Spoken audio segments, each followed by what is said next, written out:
안녕하세요. 예, 반갑습니다. 저는 네팔에서 한 6년 정도 선교를 하다가 한 달 반 전에 한국으로 눈에 이상이 생겨서 눈 치료차 이렇게 왔습니다. 잠깐 네팔 선교를 소개하자면, 네팔은 국토 면적이 남한의 약 한 1.5배 정도가 됩니다. 인구는 약 3천만 명 정도 되고요. 현재 네팔 선교에 참여하고 있는 선교사들은 저를 포함해서 5명이 복음을 전하고 있고, 현지에서 훈련을 받고 일선에서 복음을 전하는 네팔 현지 전도인들이 5명, 그리고 한 20명 정도는 지금 현재 훈련을 받고 있습니다. 그리고 네팔 전역에 구원받은 그리스도인은 약 800명 정도가 함께 저희들과 교제하고 있습니다. 네팔 선교에 관심을 가지시고 혹시 밴드에 들어가면 그 소식을 잘 확인할 수 있습니다. 서울교회에서 또 전국 형제자매들께서 위에서 기도해 주시면 더 짧은 시간 안에 더 힘있게 구원의 역사가 일어나리라고 확신을 합니다. 제가 눈 치료차 이렇게 왔는데, 다행히 이 왼쪽 눈이 약간 좀 좋지 않습니다. 그러다 보니까 저쪽 어르신들 앉은 곳이 잘 안 보여가지고 천만 다행입니다. 예. 오늘 저녁 말씀을 위해서도 많은 기도를 부탁드리겠습니다. 잠깐 기도드리겠습니다. 자비로우신 우리 주님, 그 크고 놀라우신 은혜와 사랑을 인하여 진심으로 감사를 드립니다. 저희 같은 천하고 미련한 인간이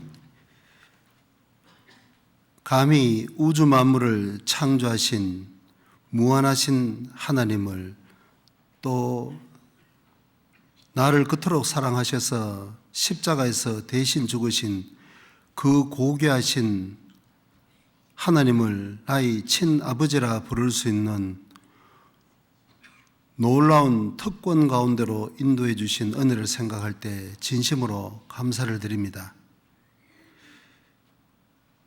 이제 나의 남은 생에는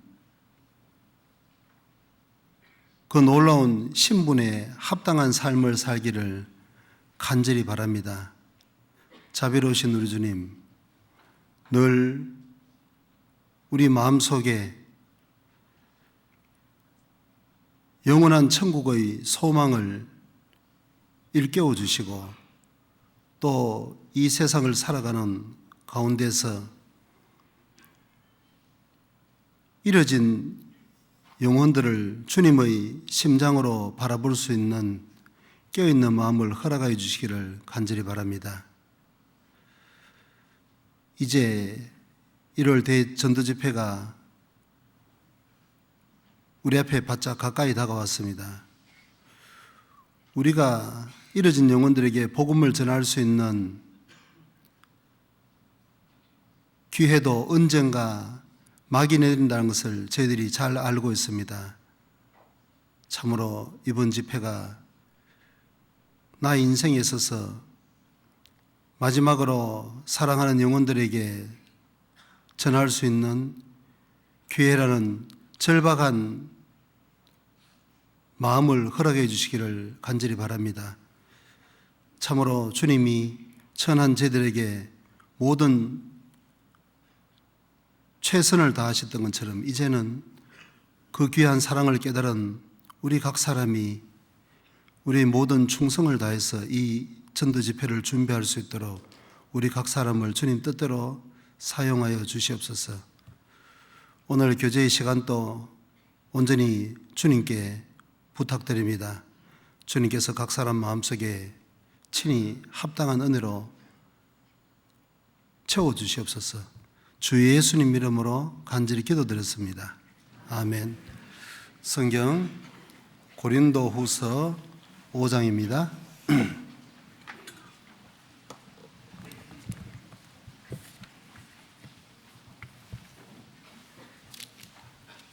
신약 성경 고린도후서 5장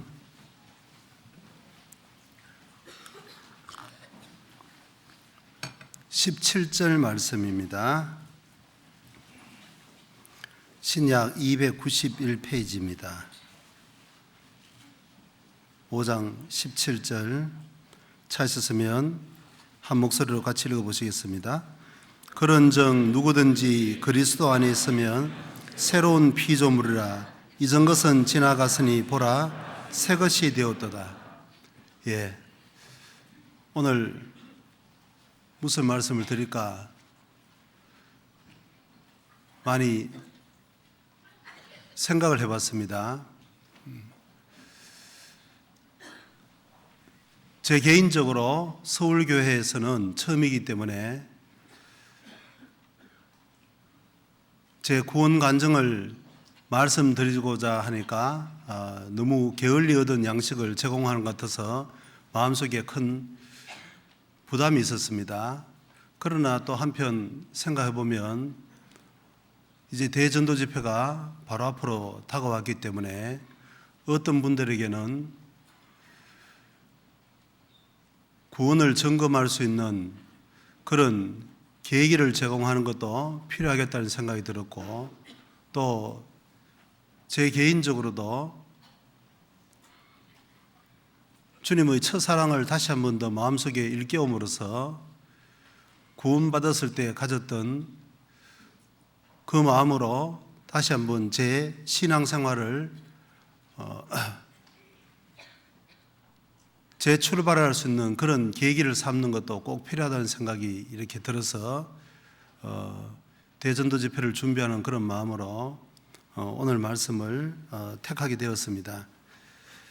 예, 5장 17절 다시 보면 그런즉 누구든지 많이 배웠던 적게 배운 사람이든 연령이나 신분이나 모든 것을 초월해서 어떤 사람이든지 그리스도 안에 있으면 그 어떤 구분이 있죠. 예전에는 그리스도 밖에 있었다는 겁니다. 그러나 어떠한 사람이든지 그리스도 안에 있으면 새로운 피조물이라. 하나님 보실 때는 전혀 새로운 피조물, 이전 것은 지나갔으니 보라 새 것이 되었도다. 옛 사람은 완전히 끝나고 새로운 피조물로 시작되는 그 한 시점이 있다는 겁니다. 그래서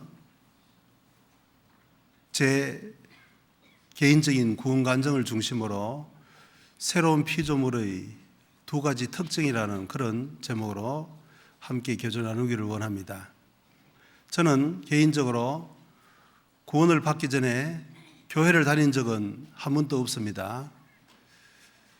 제가 생각할 때는 사람이 연약하기 때문에 그런 나름대로 죽음 문제를 해결하기 위해서 만들어내 놓은 것이 종교라는 것이고, 그런데 그런 종교를 가진 사람은 대부분 좀 신체적으로 어려움이 있거나 또 의지적으로 어떤 연약하기 때문에 있지도 않는 그런 신이라는 존재를 설정을 해놓고 위로를 받아보려는 뭔가 삶의 의지를 찾아보려는 그런 인간의 노력이 아니겠는가. 그리고 나처럼 멀쩡하고 정상적이고 건강한 사람이 어떤 종교의 굴레에 갇힌다는 것 자체가 제 개인적으로는 너무 맞지 않게 생각되었습니다. 나 한 사람 성실하게 살아가다 보면 뭔가 보람된 인생을 살 수 있지 않을까 막연하게 그렇게 생각을 하고 살았습니다. 그러다가 제 개인적으로 큰 좌절을 경험한 적은 고등학교를 졸업하고 대학을 진학을 할 때인데, 사람 산다는 것이 그렇게 만만하고 쉬운 것이 아니라는 것을 그때 경험했습니다. 갑작스럽게 입시 제도도 바뀌고 그 전까지만 해도 예비고사를 치고 본고사를 치는 그런 제도가 있었는데 갑작스럽게 그런 제도도 바뀌고, 간단히 말하자면 실력이 부족해서 제가 원하는 대학에 진학을 하지 못했습니다. 그때는 저희 아버님이 살아계시기 때문에 아버님 명령을 감히 거스를 엄두도 못 내고 아버님 뜻에 따라서 사범대학을 진학을 하게 되었습니다. 그때부터 제 인생은 완전히 곤두박질을 치게 되었습니다. 어떤 학교에 진학을 했는데 고등학교에 교복 입고 다닐 때는 뭐 인생이 대략적으로 성적순이라고 생각했으니까 저도 앞으로 인생은 꽤나 괜찮은 그런 순위로 생각했는데, 그 학교 한번 실패했다고 이제 어떤 친구들은 소위 말하는 명문과라는 의대도 다니고 법대도 다니고 한데, 저는 이제 사범대를 진학을 했으니 마음속에 기쁨도 평강도 전혀 없는 겁니다. 그러니까 이제 사람을 만나는 것이 두려워져 버려요. 그래서 사람을 피해서 일찍 집으로 돌아오고, 저를 달래줄 수 있는 유일한 친구는 술밖에 없었습니다. 마음속에 괴로우니까 그걸 잊어버리기 위해서 술을 많이 마시게 되고, 그런데 취했을 때는 그 괴로움을 잠깐 잊어버리는데 문제는 깨고 나면 현실은 하나도 바뀌는 것이 없다는 겁니다. 여전히 괴롭고 답답하고 더 고통스러워지고, 그러니까 그때는 늘 입버릇처럼 달고 살았던 말이 죽어버렸으면 좋겠다. 그래도 이제 갓 20살 나이에 혼자 죽기는 너무 아깝고 이때 김일성이라도 내려와서 한꺼번에 다 같이 죽어버렸으면 참 좋겠다. 항상 그런 마음이었습니다. 자, 그러다가 이제 오매불만 기다리고 있었던 것이 이제 군이었습니다. 어떤 사람들은 군에 가는 것을 그렇게 기피를 한다는데, 제 개인적으로는 이 군이 이제 군대라는 것이 마지막 희망처였습니다. 남자가 군에 가서 고생을 하고 나면 좀 인간이 되어서 돌아온다는데, 나 개인적으로 평생을 이렇게 열등감 속에 살 수는 없고, 뭔가 군에 가서 고생을 하고 나면 내 인생에 변화의 계기가 마련되지 않을 수 있을까 참 기다렸습니다. 그래서 진작 가고 싶었는데 그것도 저희 아버님이 허락을 안 줘서 대학을 졸업을 하고 이제 군대를 가게 되었습니다. 근데 막상 훈련소 생활을 마치고 자대에 배치가 되고 나니까 가만히 있는다고 해서 뭔가 저절로 변하는 것은 아니지 않습니까? 그래서 뭔가 이 군이라는 이 기간 동안에 내 인생의 변화의 계기를 한번 마련해 보자. 그러면 그 방법이 뭐냐? 책 속에 길이 있다고 하니까 책을 한번 읽어보자 이렇게 생각하고 이제 책을 많이 좀 가지고 들어왔습니다. 대부분 이제 인생 철학자들, 우리나라에 유명하다는 이제 철학 교수들, 김형석 교수, 그 다음에 뭐 안병욱 교수 이런 분들이 이제 책을 많이 갖다 놓고 읽어봤습니다. 마침 제가 근무했던 곳은 이 철책 중에서 해안선 경계를 담당을 했는데 낮에는 자고 밤에 이제 큰 그 탐조동이라는 그 스치라이트를 이제 돌리면서 경계 근무를 쓰는 부대였기 때문에 밤에 시간이 많았습니다. 그래서 방위병을 보고 탐조동을 돌려라고 해놓고 저는 이제 옆에서 불빛에 밤새도록 책을 읽습니다. 그 책 내용은 참 좋았습니다. 한 번밖에 살 수 없는 것이 인생이니까 후회하지 않는 삶을 살아라. 그러기 위해서는 긍정적인 가치관을 가져야 된다. 그래서 뭐 사회관, 국가관, 우정관, 구구절절이 좋은 말은 참 많았습니다. 그래서 이제 이렇게 살아야지 적기도 하고 노력을 했는데 한 1년 정도 그런 생활을 하고 난 다음에 한 가지 알아지는 것이 있었어요. 그것이 뭐냐면 그 책을 지은 저자의 인격과 제 인격은 너무 다르다는 겁니다. 이 책을 지은 저자는 적어도 대학 교수고 존경받는 학자고 또 여러 가지 사회적으로 많은 것을 가졌기 때문에 인생이 항상 그렇게 밝게 보이고 긍정적으로 보일지 모르지만 저는 그렇지 않아요. 저는 이렇게 살아야지 하는 희망사항에 불과하지 제 인격은 그렇지 않는 겁니다. 여전히 괴롭고 답답하고 밝게 보려고 노력하는데 정신만 차리면 밝게 보이지 않아요. 항상 부정적으로 보이고 어둡게 보이고. 자, 이러다 보니까 이렇게 살아라고 말만 하지 힘을 주는 책은 전혀 없었습니다. 그러니까 이제 읽어봐야 또다시 그런 내용의 반복이니까 책을 또 덮었습니다. 덮으니까 할 일이 없고 또 할 일이 없으니까 또 술을 입에 대게 되고 그러다가 계급이 이제 한 상병 정도 되니까 그동안 누적된 것이 있어서 도저히 군 생활을 하기가 어렵게 됐습니다. 이 위궤양이라는 병 때문에 육군 통합병원으로 후송을 가게 되었습니다. 그래서 후송을 가는 길에 그때는 육군 통합병원이 대구에 있었는데 가는 길에 저희 작은 집에 들렸습니다. 점심을 먹으러 들렀는데 저희 작은 어머님이 밥상을 차려서 이렇게 주면서 제가 밥을 먹고 있는데 참 측은한 눈초리로 바라보면서 말씀을 했습니다. 얘야, 이제 제발 좀 그만 방황을 하고 성경을 한번 읽어보라 그러시더라고.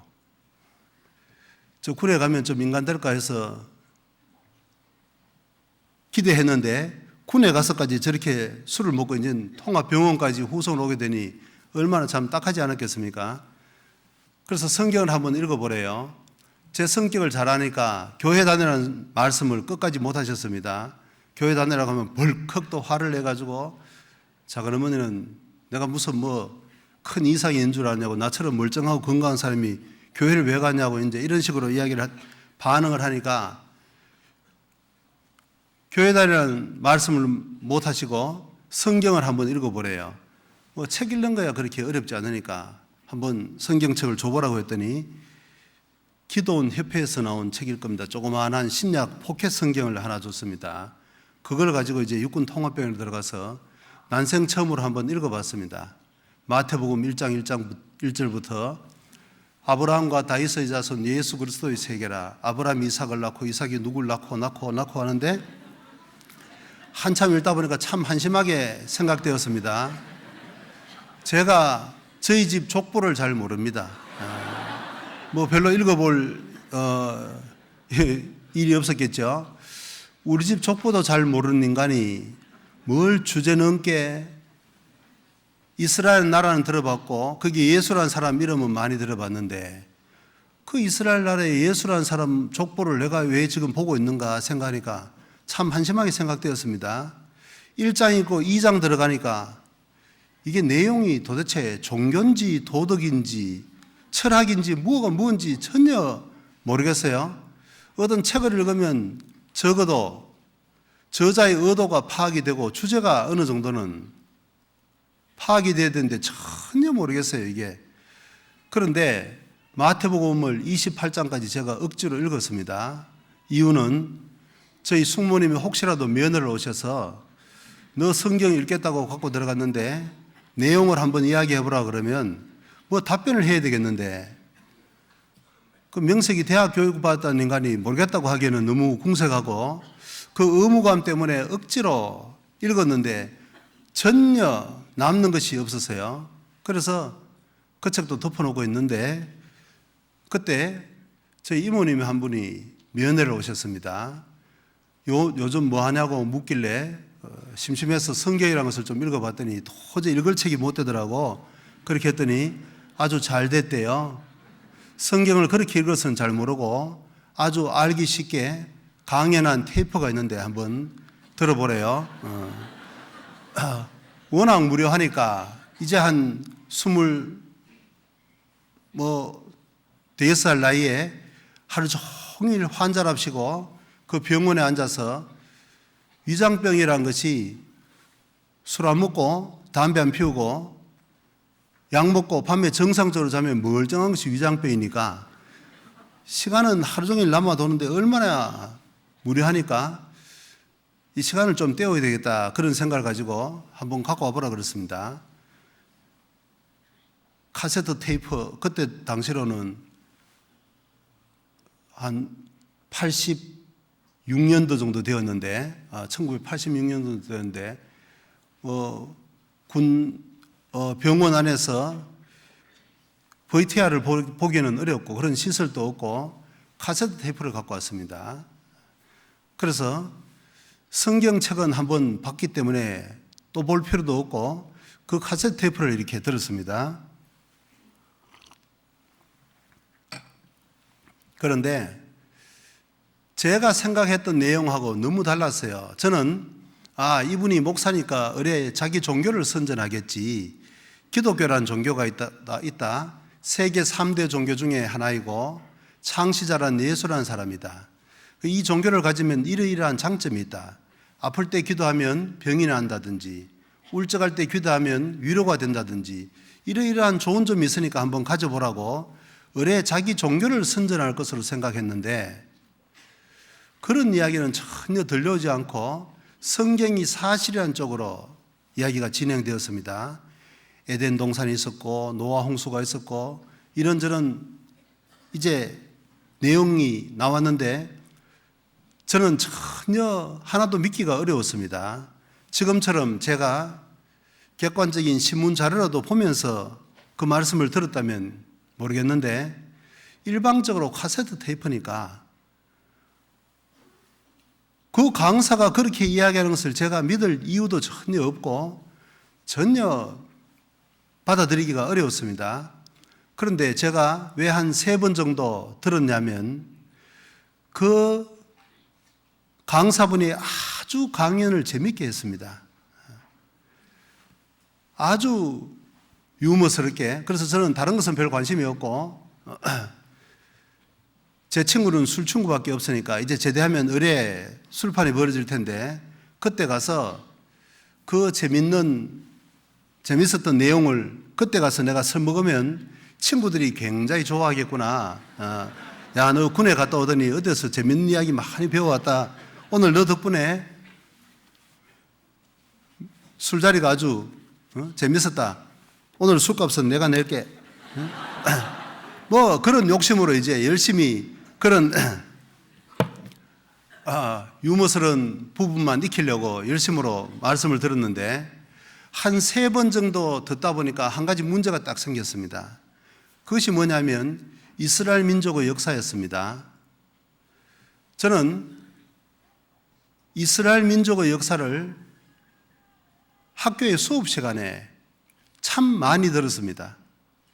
제가 자라날 때 새마을 운동이 있었고 그 새마을 운동을 하면서 학교에 가면 그때 당시로는 들어오시는 선생님들마다 이스라엘 이야기를 하셨습니다. 지금 중동에 전쟁이 벌어졌는데 아랍 청년들은 징집 명령을 피해서 외국으로 도망을 가는데 이스라엘 청년들은 외국에서 공부를 하다가도 자진 귀국을 한다는 겁니다. 그래서 전쟁에 참여하고 승리로 이끈다는. 그러면서 끝에는 의뢰의 방공 방첩 뭐 이렇게 해서 이제 우리도 북한과 대치하고 있기 때문에 그런 정신을 배워야 된다는데 늘 그렇게 들었습니다. 그런데 수업 시간에 그런 이야기 들어도 세계사 시간에 게르만 민족 대이동 배우는 것처럼 세계사의 큰 흐름 속에서 한 민족이 흥할 수도 있고 망할 수도 있지 그것이 나하고 무슨 상관이 있느냐 아무런 관계없이 하나의 상식으로 들었습니다. 그런데 내가 학교에서 상식으로 들어서 알고 있던 그 내용이 성경에 기록이 되어 있다는 겁니다. 굉장히 충격적이었습니다. 저는 성경의 많은 말씀 가운데 하나님의 존재를 믿는 데는 물론 다른 것도 축적이 누적이 되었겠지만 딱 3개의 구절에서 정리가 되었습니다. 성경 한번 찾아보겠습니다. 구약 성경 에스겔서 36장입니다.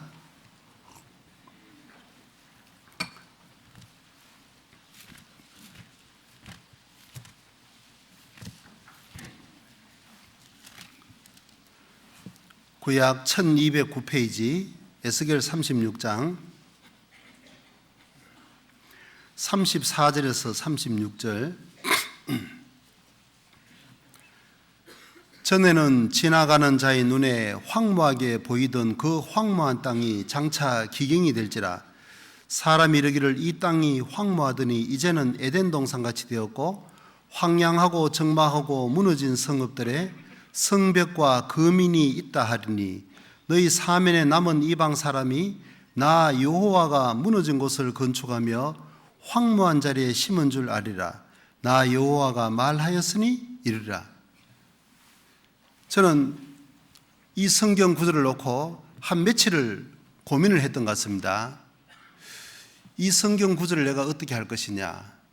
나는 지금까지 신이라는 존재를 전혀 인정하지 않았고 내 나름대로 가지고 있는 신에 대한 개념은 일체유심조, 불교식으로 모든 것을 있다고 생각하고 계속 그런 관점으로 바라보면 모든 것이 있는 것처럼 연관되어 보이고 없다고 상무시해버리면 없는 것이 아니냐, 내 마음속에 달린 것이 아니냐 이렇게 생각했습니다. 그런데 그런 가치관을 가지고 이 성경이 안 풀리는 겁니다. 그 강사분이 이 성경이 2600년 전에 기록됐대요. 저는 당연히 못 믿었습니다. 2600년 전에 기록하는 것 내 눈으로 확인하지 않는 이상 어떻게 그 사람 말만 듣고 그걸 믿을 수 있겠냐 그 말이에요. 그런데 제가 생각했을 때 적어도 이 성경이 100년 전에 기록된 것은 틀림없다는 생각이 들었습니다. 왜 그러냐니까 학교에 가서 수업 시간에 배운 대로 우리나라에 기독교가 들어온 지가 그때를 기준으로 해서 이미 100년 전에 기독교가 들어온 거니까 그러면 100년 전에 이 성경이 기록된 것은 틀림없는데 그때 내가 이 성경을 읽으면 이해할 수 있었을까? 전혀 이해 못했을 거다. 100년 전이면 1886년 정도 되면 그때 당시에 이스라엘 민족은 전 세계에 흩어져서 지금 남아있는 사람이 있는지 없는지도 모르고 그 이스라엘 땅은 천수백 년 동안 외세에 짓밟혀서 다시 회복된다는 가능성은 전혀 없는데 전 세계 사람들을 모아놓고 앞으로 저 이스라엘 민족의 역사가 어떻게 진행될 것이냐 물어본다면 누가 다시 회복된다고 이야기할 수 있을까? 그리고 100년은 고사하고 40-50년 전에 히틀러 밑에서 600만 명이 죽어나갈 때 그때 전 세계 똑똑한 사람들 다 불러 모아놓고 야 앞으로 저 민족의 역사가 어떻게 전개될 것인지 한번 이야기해 보라 그러면 내가 만약에 한국 대표로 거기에 갔다면 내가 뭐라고 대답할까? 만약에 그때 당시에 어떤 사람이 손을 두고 저 민족의 역사는 조금만 시간이 주어지면 다시 회복이 될 겁니다. 강대한 나라가 될 겁니다. 아마 그렇게 대답한다면 모르긴 몰라도 사람들이 말해요. 저 사람 안 되겠다고 도저히 정상적인 상태가 아니라고 쫓아내지 않겠냐 그 말이에요. 전멸한다고 해야 정답일 텐데 그런데 성경에는 인간의 생각과는 전혀 반대로 회복이 된다고 기록되어 있고 전혀 불가능할 것 같은 그 일이 내 눈앞에 이루어졌다. 이걸 내가 어떻게 할 거냐? 받아들이자니 너무 엄청난 사실이고 부정하자니 너무 명백한 사실이고 그 앞에서 제가 너무 당황스러웠습니다. 지금까지 내 인생관이 완전히 바꾸어지는 그런 말씀인데 이걸 내가 어떻게 할 거냐 고민하다가 결국은 결론이 내려질 수밖에 없었습니다. 상대가 종교가 아니고 진리구나. 어떤 사람이 아니고 창조주고 하나님이시구나. 믿고 싶은 마음 전혀 없었는데 저는 이런 종교를 가진다는 것 자체가 제 자유를 완전히 제한하고 속박하는 그런 일이라고 생각했는데, 그런데 문제는 너무나도 명백한 사실 앞에 어떻게 할 방법이 없었습니다. 그래서 믿기로 결심을 했습니다. 내가 지금까지 믿지 않던 동안에 역사는 성경대로 진행되었다. 그러면 앞으로 내가 믿기 때문에 역사가 또다시 성경대로 진행되고, 내가 믿지 않으면 하나님이 저 녀석은 안 되겠다. 자, 그렇게 해서 역사가 내 생각대로 성경대로 진행이 안 될 거냐. 어차피 나와 상관이 없다는 생각이 들더라고요. 어차피 지금까지 역사도 내 의지와 상관없이 진행됐기 때문에 앞으로 역사도 어차피 하나님이 살아계시면 내 의지와 상관없이 진행되는 것이구나. 그러면 내가 어떻게 해야 되느냐. 이 성경을 받아들이는 것이 지혜구나. 그렇게밖에 결론이 내리지 않았습니다. 그래서 성경을 믿기로 결심을 했고, 저는 그것이 끝인 줄 알았습니다. 눈에 보이지 않는 신을 믿는데 2000년 전에 이 땅에 오셔서 나를 위해서 죽었다는 예수를 못 믿을 이유 하나도 없고 믿는다고 생각했습니다. 그리고 그때부터 첫 번째로 옮겼던 것이 바로 새벽기도부터 나갔습니다. 그 통합병원 안에 성당도 하나 있고 이 교회당도 하나 있었는데 새벽기도부터 나갔습니다. 나갔더니 사람들이 통성기도라는 것을 하더라고요. 열심히 하는데 그런데 참 이상한 것은 그렇게 열심히 하다가 어떤 사람 앞에서 종을 땡 치니까 딱 그쳐버려요. 참 이상하게 생각되었습니다. 어떤 사람이 대통령한테 말해요. 각하 이 지역 민심이 이렇고 저렇고 심각하게 보고를 하다가 누가 종쳤다고 딱 전화를 무리하게 말해요. 끝맺음도 안 하고 탁 놔버리는 사람이 있느냐. 그거 좀 이상했지만 지금 제가 남 판단할 입장이 안 되는 겁니다. 저는 기도 제목이 딱 한 가지밖에 없었습니다. 하나님, 지금 나에게 천국에 갈 수 있는 믿음을 주십시오.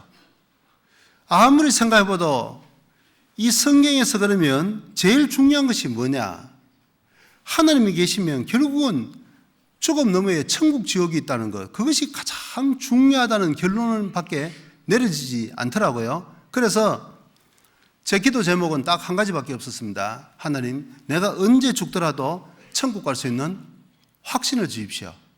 그 기도를 마치고 이제 돌아오는 길에 중환자실에 들러서 죽어가는 사람을 위해서도 기도하고, 이 기도를 하나님이 듣는지 안 듣는지 모르지만 이렇게 어려운 사람을 위해서 기도하면 하나님께서 그래도 이쁘게 봐주셔서 구원받는 데 좀 도움이 될 거라고 생각을 했습니다. 그래서 이제 기도를 하고 돌아오고, 그런데 문제는 뭐냐면 몇 달 동안을 그렇게 새벽마다 가서 기도를 하는데 이만하면 되었다. 나는 이 정도면 지금 죽어도 천국에 갈 수 있다. 그런 확신이 안 생기는 거야. 다 믿는데 내가 지금 죽으면 천국 갈 수 있을까? 그걸 딱 생각하면 글쎄 그건 죽어봐야 알겠는데 거기서 한 발자국도 더 나아가지 않는 겁니다. 그래서 고민이 시작되었습니다. 결국은 믿고 천국 가는 확신을 가져야 되는데 왜 그런 확신이 안 생기는 걸까? 그래서 내가 환경을 한번 바꿔보자. 이 통합병원 안에서 환자 행세하면서 하루 종일 눈 뜨면 하나님, 천국, 지옥, 하루 종일 성경 강연의 테이프 계속 이것만 하니까 이런지 모르겠는데 내가 이제 환경이 바뀌어져 가지고 다시 자대에 가서 훈련도 하고 작업도 하고 이제 군생활 하면서는 어떤 믿음을 가질 수 있을까? 자, 그것도 궁금하고 해서 이제 그 통합병원 생활을 6개월을 채울 수 있는데 5개월만 하고 자대를 가겠다고 했습니다. 그래서 이제 자대로 돌아오니까 계급이 어느덧 병장이 되었습니다. 밑에 후배들이 이제 바짝 긴장을 하는 겁니다. 저 인간 평소에는 정상적인 것 같은데 술만 한 잔 들어가면 약간씩 이렇게 비정상이니까 이제 조심하라고 바짝 긴장을 하고 있었는데 제가 가서 폭탄 선언을 했습니다. 나는 이번에 육군 통합병원에 가서 내 인생의 획기적인 전환점을 하나 마련했다. 나는 성경을 배우는 기회를 가졌는데 성경을 배우다 보니까 하나님이 계시더라. 그래서 앞으로 교회를 나가기로 했다 그랬더니 후배들이 아주 환영을 했습니다. 김 병장이 나가시면 우리도 나가겠습니다. 그렇게 해서 이제 후배 몇 명이 따라 나왔어요. 주일날 이제 인근의 민간인 교회를 갔는데 가서 설교를 들으면 사실 들으나 마나 비슷한 이야기인 겁니다. 열심히 믿고 착하게 살자는 이야기인데 그걸 이론적으로 모르는 사람이 어디 있냐고. 그런데 이제 그 설교를 듣고 교회당 문을 열고 나올 때는 이제 하나님 말씀대로 살아야지 마음을 굳히고 나오는데 딱 나오자마자 잘 안 되는 겁니다. 후배들이 슬슬 유혹을 해요. 김 병장님, 우리 모처만에 이렇게 외출 나왔는데 짜장면 한 그릇 딱 먹고 갑시다. 그러면 어떤 생각이 드냐니까, 그래, 이 시간을 짜장면을 먹어서 행복하다면 먹자, 그런 생각이 들어요.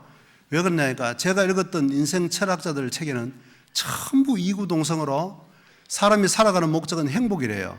결국은 종교도 하나님도 행복을 위해서 믿는 건데, 그래, 이 시간 짜장면을 먹어서 행복한 일이라면 먹자. 먹고 나니까 또 엉뚱한 이야기해요. 우리 모처만에 나오는데 당구 한 개만 딱 치고 갑시다. 그러면 그래, 이 시간 당구를 쳐서 행복하다면 치자. 자, 이런 생각이 올라오고 이제 자대에 들어오고 나니까 이제 스님들이나 고참들이, 동기들이, 김병장 오늘 이야기 들어보니까 벌써 짜장면 먹고 당구 치고 너 하나님 말씀 다 범했다고 하더라.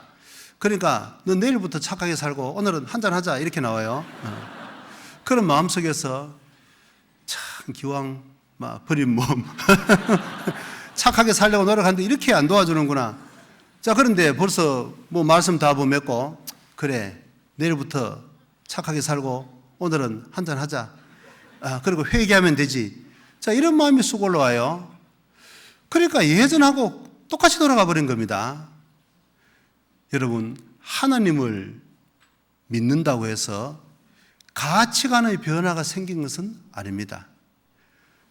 하나님을 믿는다고 해서 인생을 바꿀 수 있는 근본적인 힘이 주어지는 것은 아니라는 겁니다.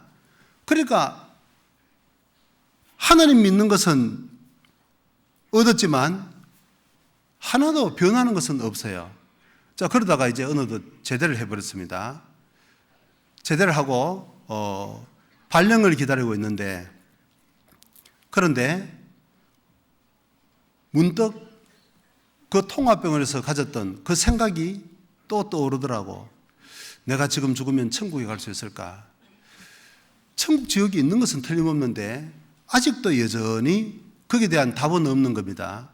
그래서 내가 이 사회에 뛰어들기 전에 이 문제는 적어도 해결하고 지나가야 되겠다.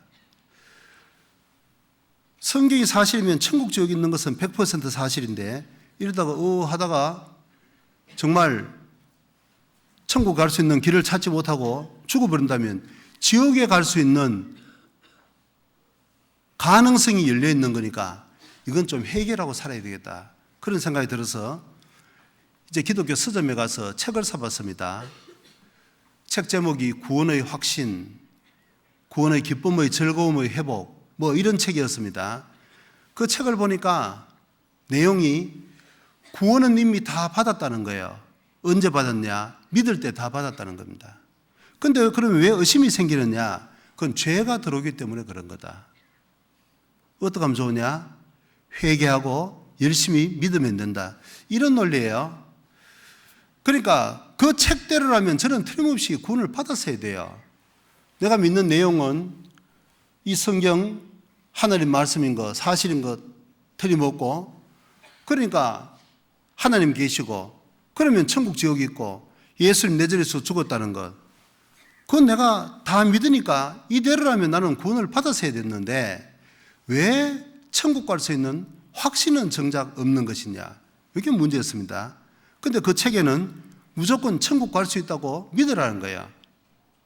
그래서 그때 제 나름대로 내린 결론이 뭐냐면 아하, 믿음은 자기 세뇌 모양이구나. 북한의 어린 애들을 날 때부터 김일성이가 자기 아버지라고 가르쳐 놓으면 나이가 들었어도 그렇게 믿는다 그러잖아요. 제가 경험해보지 않아서 정확히 모르지만 어쨌든 자 그런 말이 생각이 났습니다. 아, 믿음은 자기 세뇌 모양이구나. 열심히 믿다 보면 어느 순간 믿음이 의심이 생기지 않겠지. 이제 앞으로는 더 이상 따지지 말고 고민하지도 말자. 나는 천국에 갈 수 있다. 자, 이렇게 이제 세뇌식으로 작정을 했습니다. 그런 상태에서 이제 발령을 기다리고 있는데 그 이모님에게서 또 전화가 연락이 왔습니다. 지금 대전에 있는 유성농고라는 곳에서 학예 수양회가 있는데 누가 가기로 했는데 그 사람 일이 생겨서 못 가게 생겼대요. 표 한 장 버리게 생겼으니까 시간 있으면 한번 같이 가보자고 그래요. 그래서 저는 그런 상태였기 때문에 그래 나는 이미 구원받았으니까 가서 확인하는 절차로 세례 정도는 받자고 생각하고 이제 올라갔습니다. 차를 타고 이제 그 수양회장에 가는데 제 나름대로 간증이라 합시고 막 열심히 이야기를 했습니다. 나는 천국 갈 수 있는 확신이 있다고. 이렇게 남들에게 이야기를 하다 보면 빨리 세뇌가 될 것 같았어요. 그래서 뭐 좋은 방법이라고 생각을 하고 열심히 이제 구원받았다고 이야기를 했어요. 그러니까 가는 사람들이 그러냐고 고개를 끄덕거리고 뭐 동의를 해줘요. 그러다 이제 수양회장에 참석을 했는데 가니까 첫 번째로 그 나누어주는 책자가 생명의 밑에 1987년 그 생명의 밑에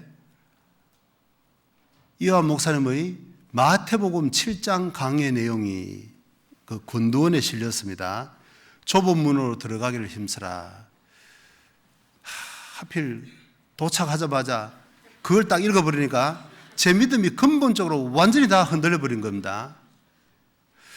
나는 구원받았다고 확신하고 왔는데 문제는 좁은 문으로 들어가기를 힘쓰라.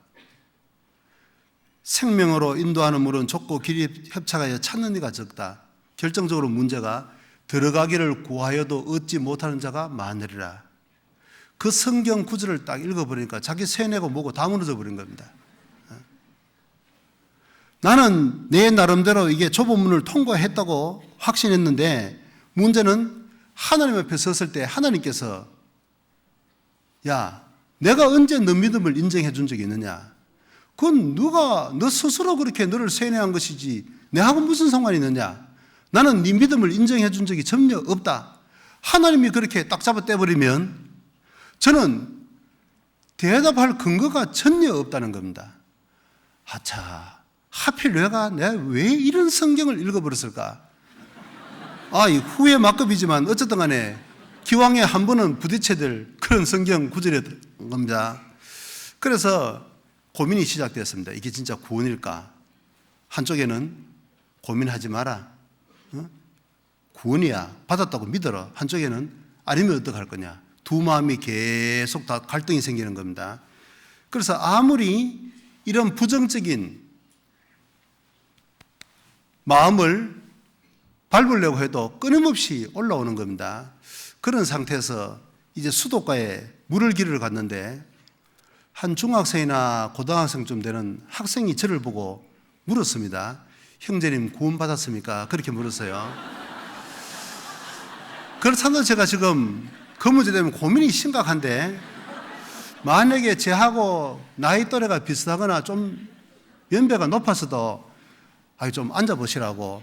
사실 제가 오늘 여기 오기 전에는 나는 구원받았다고 확신했습니다. 근데 오늘 여기 와서 그 성경 구절을 읽는 바람에 지금 완전히 다 무너졌습니다. 문제가 뭐라고 생각하십니까? 허심탄회하게 이야기를 한번 해봅시다. 그렇게 이야기할 텐데 어린 학생이 물으니까 너무너무 기분 나빴습니다. 이 인격적인 문제로 생각되더라고. 내가 이해보다 무슨 배운 것이 적으냐, 인격이 모자라냐. 그런데 왜 내가 이해한테 이렇게 공격을 당해야 됐냐. 얼마나 기분 나쁘든지 야 이 자식아 받았다 이렇게 대답했습니다. 죄송합니다. 혹시 그 학생이 있으면 지금 장성했을 텐데 죄송합니다. 그랬더니 그 학생이 언제 받았습니까? 이렇게 물었어요. 제가 지금 그것 때문에 고민이 심각한 겁니다. 통합병원 안에서 영접기도도 수없이 하고 믿기로 수없이 결심을 했는데 언제 받았냐고 물었을 때 글쎄 내가 영접기도를 한 것이 언제였더라? 그런데 그것을 뭐 한두 번 한 것도 아니고 틈난 데마다 했기 때문에 영접기도를 하면 영접됐다고 믿어야 되는데 글쎄 됐는지 안 됐는지 알 수가 있어요 말이죠. 그러니까 설마 수십 번 수백 번 하다 보면 그중에 한 번은 영접되겠지 생각하고 열심히 영접기도를 했는데 정작 언제 받았냐고 물었을 때 제가 답변을 못 하겠는 겁니다. 그래서 아주 불쾌하게 야 이 자식아 내가 받았다고 하면 됐지 뭘 그렇게 자꾸 묻냐. 제가 보내놓고 숙소에 와서 가만히 누워서 생각하니까 이게 진짜 구원일까 생각이 들더라고. 이런 구원도 있냐. 그래서 야 이거 이제 또 이거 보통 문제가 아니구나. 그래서 여기서 내가 해결은 해야 되겠다. 그러면 다른 사람들은 도대체 어디서 구원의 확신을 가졌던 걸까? 어떤 특정 교파, 시대, 장소 말고 2000년 이 기독교 역사 속에서 구원이 점검된 사람들, 종교개혁한 마르틴 루터라든지 장로교를 창시한 존 켈빈, 감리교를 창시한 요한 웨슬레, D.L. 무디 이런 객관적으로 구원이 점검된 사람들은 도대체 뭘 근거로 천국 갈 수 있는 확신을 가졌을까? 그분들 간증을 쭉 읽어봤습니다. 그랬더니 공통점이 하나 딱 발견돼요. 그것이 바로 뭐냐면 죄 사함이 믿어진 경험이 다 있는 겁니다. 그런데 저는 그분들하고 차이점이 딱 한 가지예요. 다른 건 다 똑같은데 죄 사함이 저는 항상 믿으려고 노력하고 있다는 거예요. 이 성경이 있으니까 진리고 이걸 믿고 천국 가는 거다. 믿어야지, 믿어야지, 믿어야 된다. 항상 노력을 하는데 문제는 항상 한쪽에는 믿어지지 않는 겁니다. 뭉뚱그려서 전체적으로 생각하면 다 믿는데 죄 사함만 딱 꼬집어서 정말 예수님 피가 내 죄를 영원히 완전히 사했느냐 이렇게 물어보면 거기에 대해서 확신이 없어요. 항상 그걸 믿으려고 노력하는 겁니다. 그런데 문제는 뭐냐면 믿기 싫어하는 힘이 항상 도사리고 있다는 거예요. 이 사람들만 이렇게 가르치는 것이 아닐까. 또 다른 성경을 많이 아는 사람이 와서 그것만 아니라고 이 성경 이걸 보라고 율법도 이렇게 지켜야 되는 것이라고 그렇게 주장하면 누구 말이 맞는 것일까? 그 신학자 말이 맞을까? 이 사람들 말이 맞을까? 이게 항상 마음속에 갈등이 있어요. 그래서 그런데 한쪽에는 알아요. 너는 믿지 않으면 너는 지옥이다. 그리고 두 마음이 다투는 겁니다. 믿어라, 믿어라, 믿어야만 천국이다. 한쪽에는 믿지 말라. 이 아무리 밟아도 뿌리 뽑히지 않는 겁니다. 자, 그러다가 이제 그 다음날 되니까 입술이 부르트기 시작하는데 한 가지 분명히 아는 것이 있었습니다. 내가 이 상태로 죽으면 지옥이라는 것. 왜 그러냐니까 이 죄 사함이 믿어지지 않는다는 겁니다. 죄 문제가 해결되지 않는 거니까 내가 이대로 죽으면 지옥 간다는 것은 분명히 알았는데 그런데 왜 믿어지지 않는지를 모르겠어요. 이렇게 믿고 싶은데 믿어야만 천국에 가는데 그래서 카타콤의 순교자들이라는 책 제목도 떠오르고 그 사람들은 죽으면서도 찬송을 불렀다는데 내가 과연 그렇게 죽을 수 있을까? 내가 그렇게 죽었기 때문에 천국 간다는 보장만 있다면 죽는 것은 별로 어렵지 않을 것 같아요. 산다는 것 자체가 이렇게 힘드니까. 그런데 문제는 내가 죽었는데 하나님 앞에 섰을 때 하나님이 야, 너 왜 그렇게 죽었냐? 내가 언제 너보고 죽으라고 하더냐? 나는 너보고 좁은 문을 통과하라고 한 적밖에 없다고. 그런데 너는 좁은 문도 통과하지 못한 주제에 죽기를 왜 그렇게 폼을 잡고 죽냐? 이렇게 하나님이 물으시면 여전히 답변할 근거가 없다는 겁니다. 이 문제를 해결해야 되겠구나. 그렇게 해서 그 죄사함 문제를 놓고 고민을 하면서 말씀을 듣는데, 그런데 여전히 믿어지지 않아요. 두 마음이 다투어요. 상담을 했는데 믿으라고 윽박만 지르지 왜 믿어지지 않는지 그 이유를 말해주지 않아요. 그러다가 이제 어떤 청년하고 만나서 요즘 말로 상담이라는 것을 하게 되었습니다. 그런데 그 청년이 내 이야기를 쭉 듣더니 아주 간단하게 이야기를 했습니다. 당신은 그럴 수밖에 없는 죄인입니다. 그렇게 이야기를 하더라고. 죄인이라는 이야기는 많이 들었지만 내가 죄인이라는 한 번도 생각해 보지 않았습니다. 저는 복음을 워낙 많이 들었기 때문에 예수님 피가 내 죄를 사했다는 거 그것만 초점을 맞춰서 생각했지, 내가 지옥 가는 죄인이라는 것은 한 번도 생각해 보지 않았습니다. 그런데 그 청년 이야기가 당신은 믿어지지 않을 수밖에 없는 죄인이래요. 그래서 저는 복음을 워낙 많이 들었기 때문에 바로 반문했습니다. 그러면 그 죄는 용서가 안 됐냐? 예수님은 세상 죄를 지고 갔다는데 내 죄는 안 지고 갔냐? 물었더니 그 사람 대답이, 예수님이 만약에 당신 죄를 다 지고 갔으면 당신 왜 괴로워합니까? 당신 죄가 없다면 천국 갈 수 있다고 기뻐해야지 왜 괴로워하고 있습니까? 당신하고 하나님 사이에는 해결되지 않는 죄가 있습니다. 그렇게 대답을 해요. 제가 당신 좀 잠깐 기다려보라고, 어디 멀리 가지 말고 잠깐만 좀 거기 서라고, 제가 와서 대화 통하는 사람을 처음 만난 겁니다. 그래서 잠깐 기다려보라고 돌아앉아서 이제 제가 생각을 한번 정리해 본 겁니다. 나는 왜 지금 다 믿는데 지금 죽으면 지옥 간다고 확신하고 있을까? 왜 내가 지금 죽으면 지옥 간다고 확신하고 있을까? 왜 나는 죄사함이 믿어지지 않을까? 머리로는 다 알면서도 왜 마음속에 믿어지지 않을까? 그것이 바로 죄 때문에 그런 것이구나. 내가 죄가 없다면 믿는다 안 믿는다는 말이 필요 없지 않느냐. 내가 죄가 없다면 성경이 진리면 이게 그대로 받아들여야 될 텐데 하필 가장 중요한 예수님 피가 내 죄를 사했다는 것, 여기에 대해서 나는 거부감이 있다. 내 의지와 상관이 없는 두 개의 의지가 다투고 있다는 거죠. 믿어야만 된다는 하나의 의지, 또 하나 믿지 말라는 또 하나의 힘. 이게 왜 이게 뿌리가 안 뽑히는 것일까? 이게 바로 죄성이라는 것이구나. 이게 바로 죄의 뿌리라는 것이구나.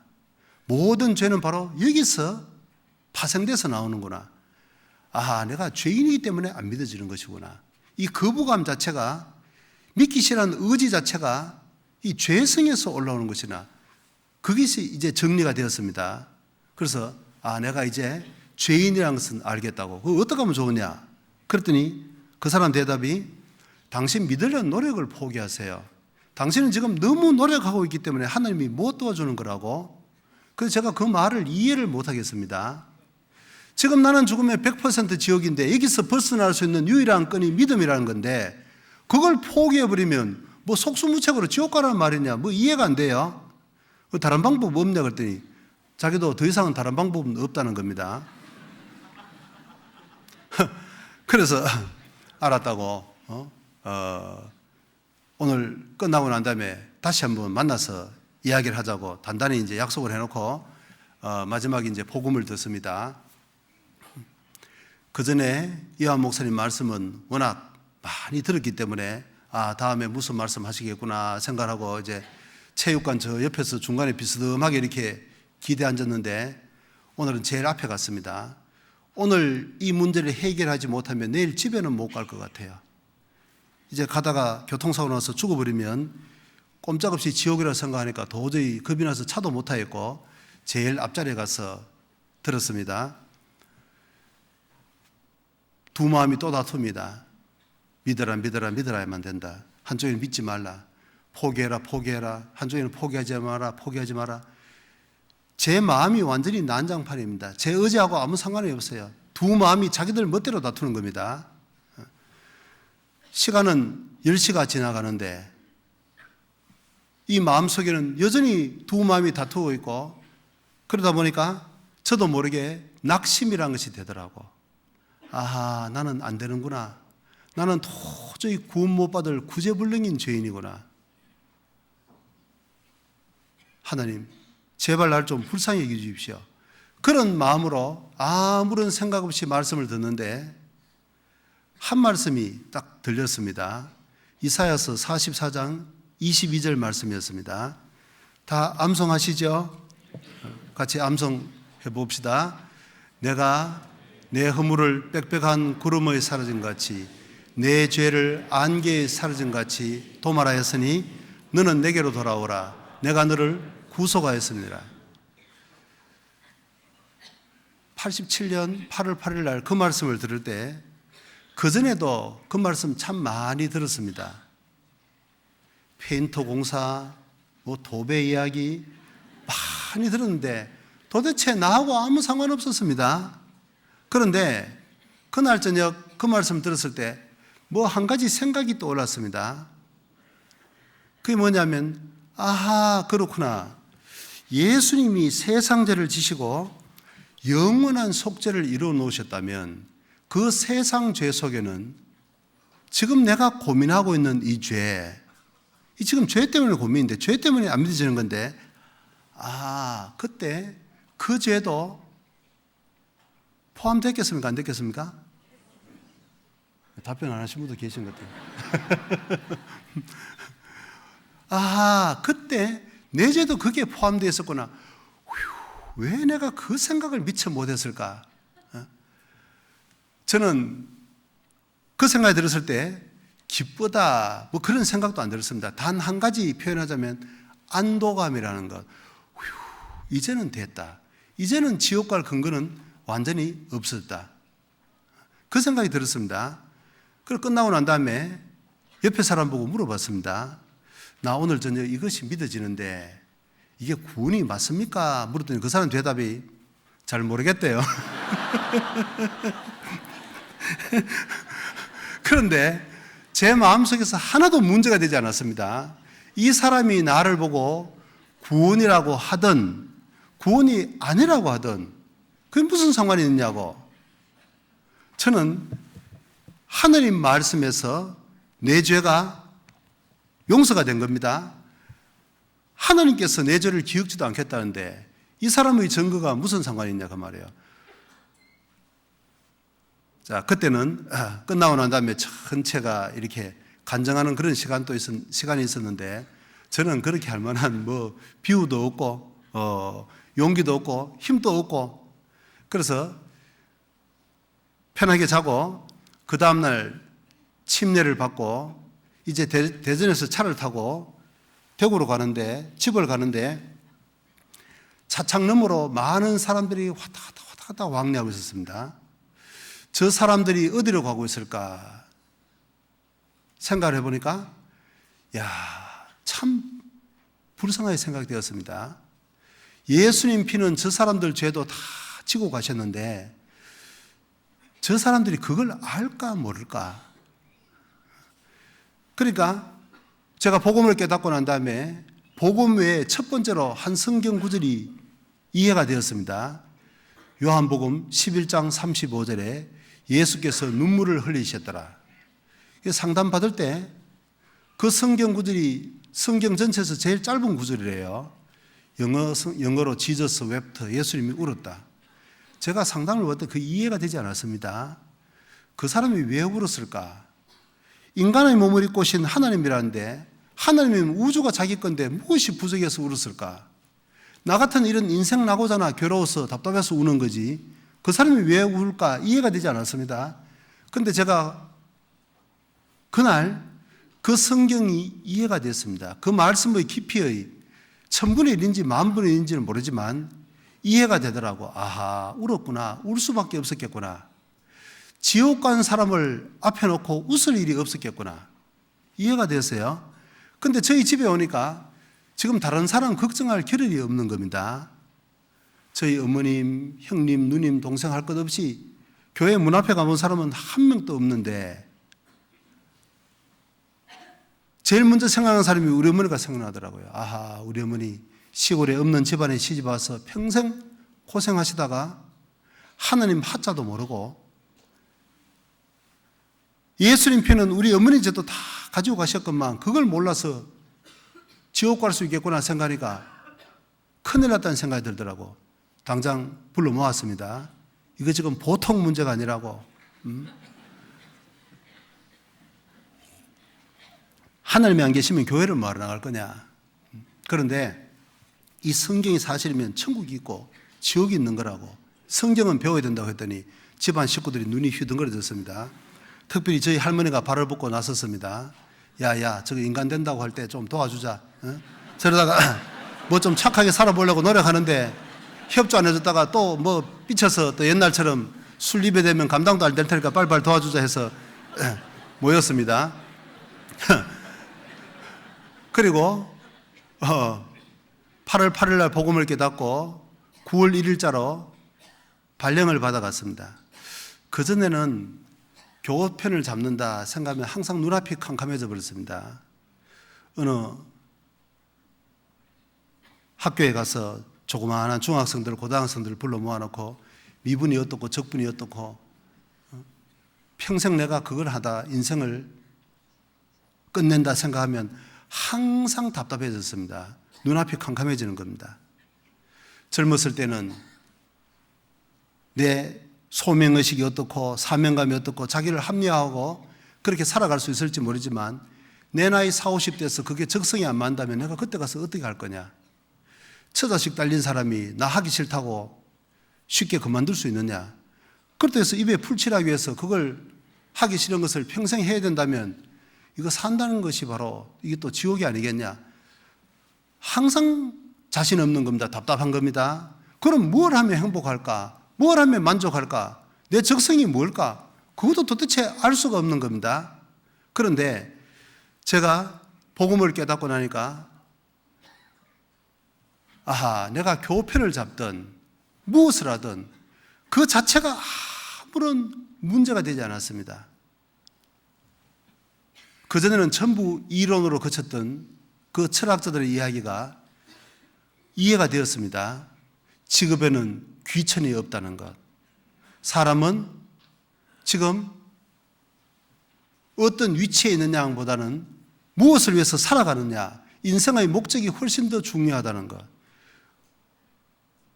이해가 되었습니다.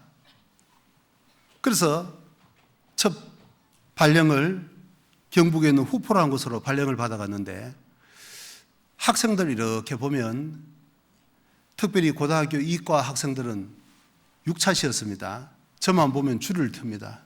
어떻게 하면 오늘 매일 하루에 1시간씩 봐야 되니까요.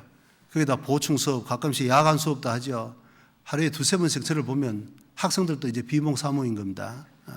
그런데 제가 이렇게 그 학생들을 볼 때 참 불쌍하구나.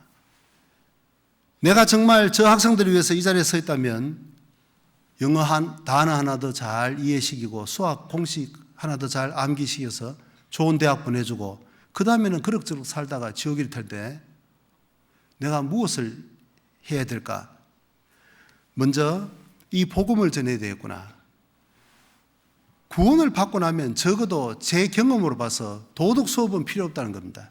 술 먹지 마라, 담배 피우지 마라, 뭐 엉뚱한 짓 하지 마라. 그런 이야기는 할 필요가 없다는, 저절로 그렇게 변할 테니까. 그래서 그 학생들에게 복음을 전하고 이렇게 저렇게 하다 보니까 오늘 여기까지 서버렸습니다. 예, 그래서 누구든지 그리스도 안에 있으면 새로운 피조물이라. 이전 것은 지나갔으니 보라 새 것이 되었도다. 사람들의 눈으로 볼 때는 변한 것은 없어 보일지 모릅니다. 외모도 그대로고 신분도 변한 것이 없고 하나도 변하지 않은 것처럼 보이는데 어떻게 해서 하나님께서는 새로운 피조물이라. 이전 것은 지나갔으니 옛 사람은 완전히 지나갔으니 보라 새 것이 되었도다. 그 새 것이 된 내용이 뭘까? 가장 핵심적인 것이 뭘까? 우리 모두 다 경험했기 때문에 아주 간단하게 다 알고 있는 내용이라고 생각합니다. 그것은 바로 주님 보실 때는 성령을 받았다는 거죠. 성령. 사람 눈에는 보이지 않지만 하나님의 거룩한 영이 우리가 죄 사함을 깨달을 때 우리 마음속에 왔다는 겁니다. 신의 성품에 참여한 자 되었느니라. 신의 성품. 그 영원하신 하나님, 그 무한하신 하나님, 그 전지전능한 절대자의 신이 우리 마음속에 왔다는 겁니다. 여러분, 상상할 수 있겠습니까? 사람은 꿈도 꾸지 못할 이야기입니다. 그러나 그것이 실질적으로 이루어진 겁니다. 하나님의 영이 내 마음속에 왔다는 겁니다. 어때요?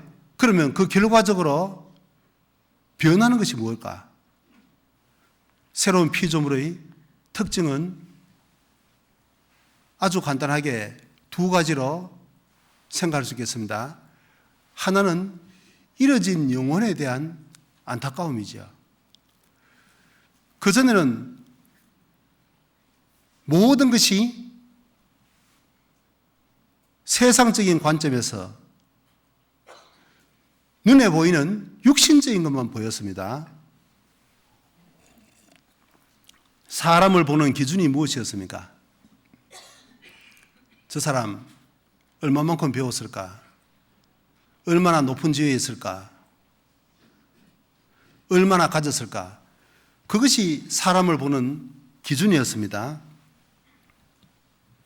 그래서 나보다 더 배운 사람, 더 가진 사람, 더 높은 지위에 있는 사람 앞에 가면 위축이 되고 열등감이 생겼습니다. 그게 옛 사람의 특징이다 그 말이에요. 그걸 교육으로 바꿀 수 있겠습니까? 그것도 사상으로 그걸 바꾸기 불가능한 이야기인 겁니다. 그러나 성령이 마음속에 오시고 난 다음에는 주님이 보시는 그런 관점으로 우리 마음이 바뀌었습니다. 87년도 복음을 깨닫고 그 해 12월 달 되니까 대통령 선거를 했습니다. 1로 3김이라는 사람들 여의도 광장에 100만 청중을 모아놓고 막 사자우를 토하는데 구원받기 전에는 그런 사람이 우상이었습니다. 이야, 참 좋겠다. 나도 언제 한번 출세해서 저런 사람이 될까? 그런 사람이 이상이었는데 구원을 받고 나니까 그렇게 보이지 않았습니다. 세상에서 제일 불쌍한 사람들이 바로 저 사람들이구나. 저 사람들이 대통령이라는 그 몇 년짜리 권력이나 명예가 없다면 구원받기가 참 쉬울 텐데 그 몇 년짜리 세상 것 때문에 천국 가기가 참 어렵겠구나. 영원히 지옥에 가겠구나 생각하니까 세상에서 제일 불쌍한 사람들이 그 사람들로 보였습니다. 구원받기 전에는 그토록 저를 짓눌렀던 그런 열등감, 좌절감, 저를 불행하게 만드는 모든 요소들이 다 감사할 조건으로 바뀌었습니다. 참 천만다행이었지. 내가 만약에 인생이 내 뜻대로 펼쳐졌더라면 교만하기 짝이 없어서 하나님 믿는 사람을 세상에서 제일 불쌍한 사람으로 보고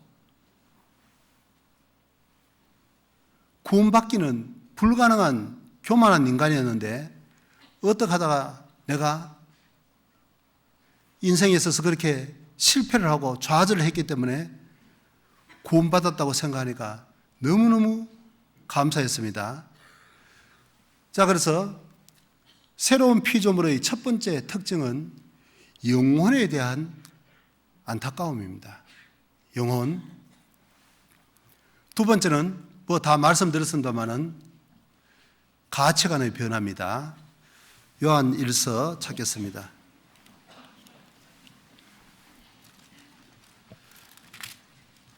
신약성경 요한 1서 4장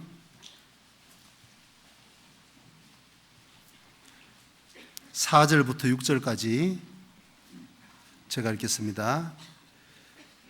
자녀들아, 너희는 하나님께 속하였고 또 저희를 이겼나니 이는 너희 안에 계신 이가 세상에 있는 이보다 크심이라. 저희는 세상에 속한 거로 세상에 속한 말을 하며 세상이 저희 말을 듣느니라. 우리는 하나님께 속하였으니 하나님을 아는 자는 우리의 말을 듣고 하나님께 속하지 아니한 자는 우리의 말을 듣지 아니하나니 진리의 영과 미혹의 영을 이로써 아느니라. 5절 다시 한 번 더 다 같이 읽어보겠습니다. 저희는 세상에 속한 거로 세상에 속한 말을 하며 세상이 저희 말을 듣느니라.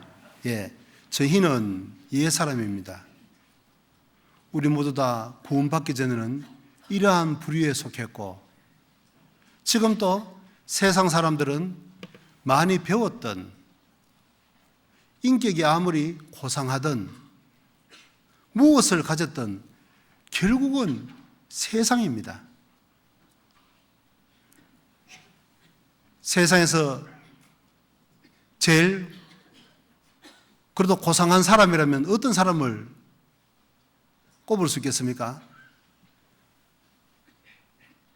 어려운 사람을 돕고 주말에 말이에요, 양로원에 가서 고아원에 가서 불우한 이웃을 돌보고 남을 위해서 헌신하는 사람, 정말 세상에서 가장 고상한 사람의 부류로 분류할 수 있겠죠.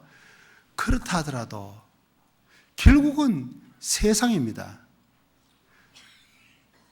이 세상 것을 벗어날 수가 없는 겁니다. 그러나 우리 구원받은 그리스도인은 어떻습니까? 영원한 천국과 연결된 일을 하는 겁니다. 생각해 보세요. 이 세상에 아무리 고상한 일을 한다고 해보죠. 어려운 사람을 돕고 뭔가 남에게 보탬을 주고 해봐야 결국은 그 사람이 몇십 년 동안 살아가는데 육신의 도움만을 줄 뿐입니다. 그러나 우리가 복음을 전해서 잃어진 영혼을 구원했을 때는 어때요? 그 사람의 인생이 몇십 년 이 세상 살아가는데 도움을 주는 것뿐만 아니라 영원한 천국과 연결을 시키는 겁니다. 이 세상 것은 전부 죽음으로 다 끝나지만 우리가 전하는 복음은 그 사람을 영원한 천국으로 이끌 뿐만 아니라 주님 앞에 서서 영원한 상급과 연결될 수 있는 삶으로까지 발전시키는 겁니다. 세상에 그런 일이 어디 있냐 그 말이에요. 세상에 그보다 더 가치 있고 더 무한하고 더 놀라운 일은 있을 수가 없는 거죠. 저도 해외에 나가서 복음을 전하다가 이제 한 12년 만에 돌아왔습니다. 그전에는 잠깐 다녀갔기 때문에 예전 사람들, 아직까지 옛 세계에 속한 사람들 만날 시간이 잘 없었습니다. 짧은 시간 안에 주로 교회를 방문하고 형제자매들과 교제했기 때문에 예전에 전도 대상으로 놓고 기도했던 사람들 만날 시간이 거의 잘 없었습니다. 그러나 이제 눈치료 때문에 좋기 1년 한 6개월 정도는 체류를 해야 된다고 하기 때문에 명단을 한번 쫙 뽑아봤습니다. 밀린 숙제하듯이 말이죠. 그때 12년 전에 너무 어려서 전도 대상이 안 됐던 가까운 친척들도 있고 또 옛날 친구들도 있었습니다. 옛 직장 동료들도 좀 있고. 자, 그런데 그 중에 몇 사람은 참 마음속에 생각할 때 너무 고통스러워요. 특별히 이제 저는 우리 가족들은 제가 워낙 구원받기 전에 온몸으로 전도를 해놨기 때문에 좀 쉽게 받았어요. 그런데 직계 가족 말이죠. 그런데 주변 분들은 아직까지 여전히 하나의 종교를 생각하고 대적하는 분들도 있고, 근데 뭐 끝까지 자기가 믿지 않으면 어쩔 수 없는 일이겠지만, 그런데 그 중에서도 참 이 생각할 때마다 마음에 고통을 주는 사람이 있어요. 그게 뭐냐면 어릴 때 고향 친구들이었습니다. 마을이 그렇게 크지 않았기 때문에 아주 소수인데 그 중에서도 늘 함께 어울려서 공부한다고 저희 집에 모여서, 공부는 별 취미였고 같이 서리하러 다니고, 그 친구들 말이에요. 제가 출국하기 전에 한번 모아서 한 새벽 3시까지 한번 해봤습니다. 한 12시 넘으니까 좀 지치더라고. 아주 사정을 해요. 야, 우리 좀 맥주 한 잔 먹으면서 좀 들으면 안 되겠냐고. 그래서 그까지는 허락하겠다고 이제 계속 했습니다. 한 3시까지 하니까, 야, 너가 워낙 진지하게 이야기하니까 우리가 듣긴 듣는데 지금 무슨 말 하는지 거의 못 알아듣겠다고요. 그런데 그 뒤로 몇 번 인근 교회로 인도했는데 아직까지 구원을 받지 못한 상태입니다. 그런 생각이 들어요. 만약에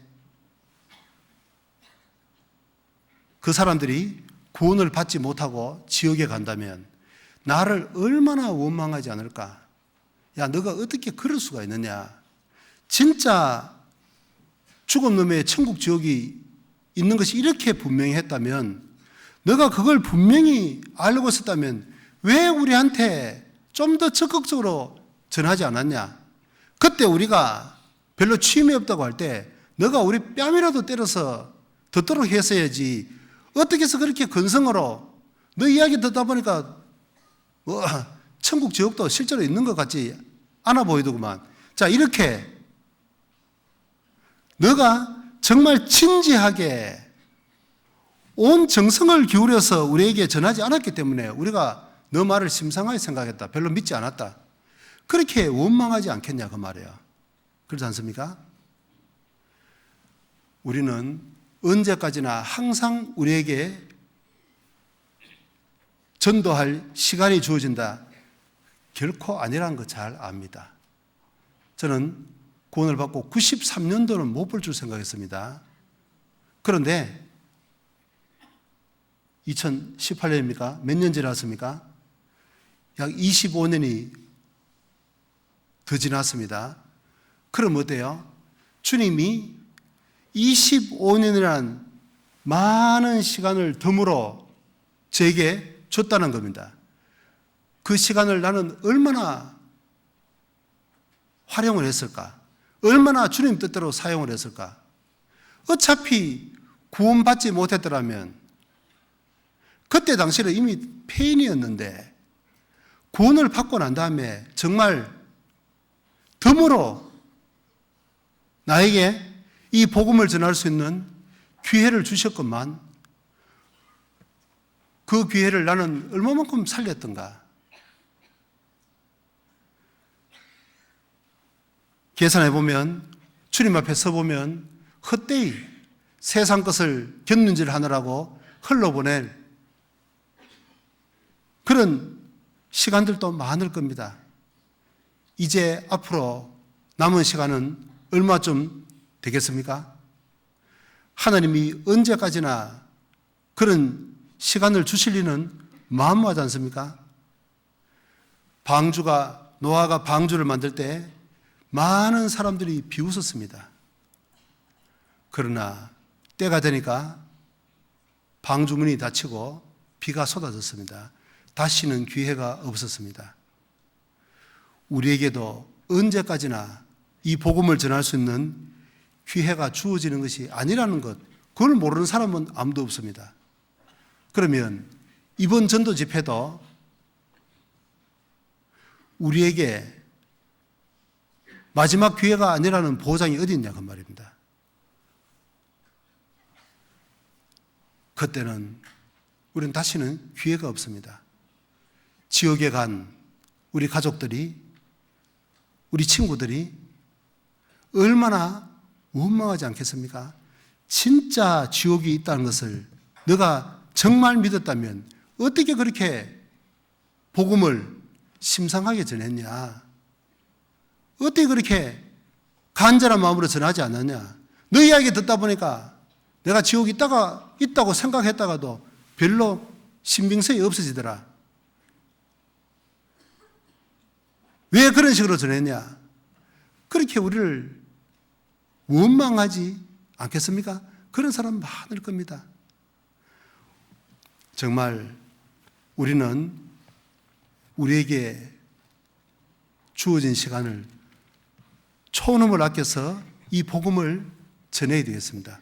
왜냐하면 그런 시간이 우리에게는 점점 짧아 오기 때문인 겁니다.